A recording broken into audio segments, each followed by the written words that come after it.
The light of God. ദൈവത്തിൻ്റെ പ്രകാശം കൊണ്ട് നമ്മുടെ ആത്മാവിൻ്റെ ആ ബുദ്ധിതലങ്ങൾ പ്രകാശിക്കും.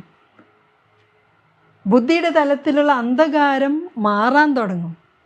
പൂർണ്ണമായവ ഉദിക്കുമ്പോൾ അപൂർണമായവ അസ്തമിക്കുന്നു.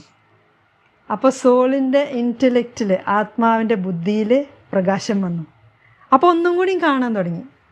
ഇപ്പോൾ ഒരു അടച്ചിട്ടിരിക്കുന്ന, ലൈറ്റൊക്കെ ഓഫാക്കിയിട്ടിരിക്കുന്ന രാത്രി നേരത്തെ ഒരു റൂമിൽ ലൈറ്റ് ഇട്ട് കഴിഞ്ഞാൽ പെട്ടെന്ന് ലൈറ്റ് അല്ലേ?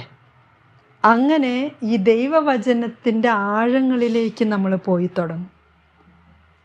അങ്ങനെ ആ സോളിൻ്റെ ഇൻ്റലക്റ്റിൽ നിന്ന് അത് ഇറങ്ങി സോളിൻ്റെ ഹാർട്ടിലേക്ക്, നമ്മുടെ ആത്മാവിൻ്റെ ഹൃദയത്തിലേക്ക് അത് ഇറങ്ങി ഹൃദയത്തിലേക്ക് ഇങ്ങനെ കടക്കും. അപ്പോൾ ഉള്ളിലും ഒരു അനുഭവം, നമുക്ക് വെറുതെ ചിന്തിക്കുക